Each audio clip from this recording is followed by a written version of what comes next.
Have you heard that ADHD and being highly sensitive are the exact same thing? In this video, I'm going to debunk this common misconception and explore the connection between the two.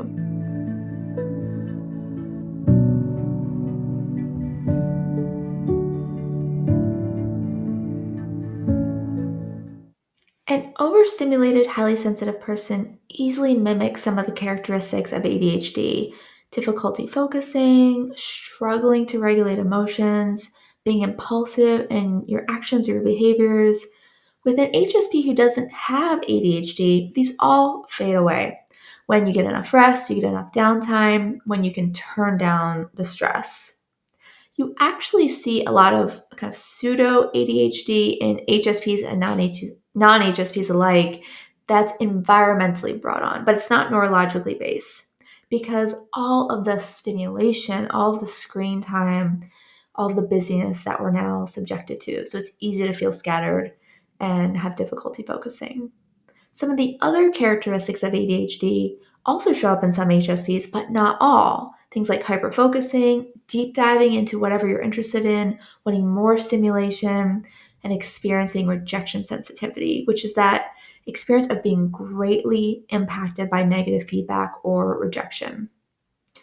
And as you can see, there's quite a bit of overlap. So it's easy to think that these two are the same, but not all HSPs experience ADHD characteristics, and not all folks with ADHD have that depth of processing, which is at the core of the highly sensitive trait. So honestly, I've been hesitant to connect the two together for quite some time. But then I read Scattered Minds by Dr. Gabor Mate. It really helped me understand the correlation between the two a lot more clearly. And as you can see, I have really loved this book and just dove right into it. And I want to start by saying that this is one viewpoint. Research is continually ongoing. So we have a lot more to learn about neurodivergence in general. And what I mean by that is high sensitivity, ADHD, autism, anytime the brain is different. And with anything, the same presentation can have multiple roads in: nature versus nurture. So, what Dr. Mate explains, and what makes sense to me as a therapist specializing in working with HSPs, is that sensitivity is often at the core of ADHD.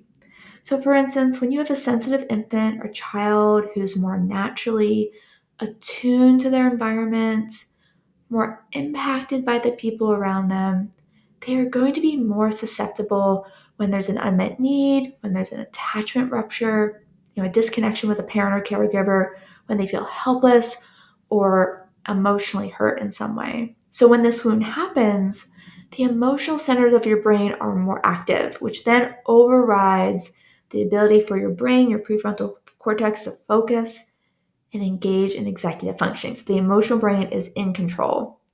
And to protect against those big feelings, a protective mechanism kicks in the form of tuning out from reality, distracting, or even hyper focusing on something else to get away from the feelings.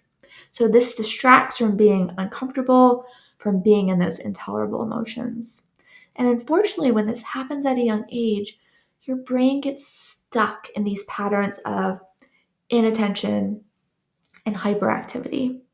So this is one reason that co-regulation, being with another person, or body doubling is so effective to feel calm, to feel focused, because all that dysregulation, all that doubt fades away when you're with someone you feel safe with and you feel like you can lean on.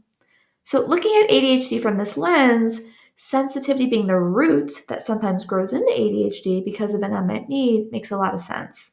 Of course, there could be potentially other inroads to having ADHD, but it isn't exactly the same as being highly sensitive. It's just one potential root. The two do overlap, but they're not synonymous.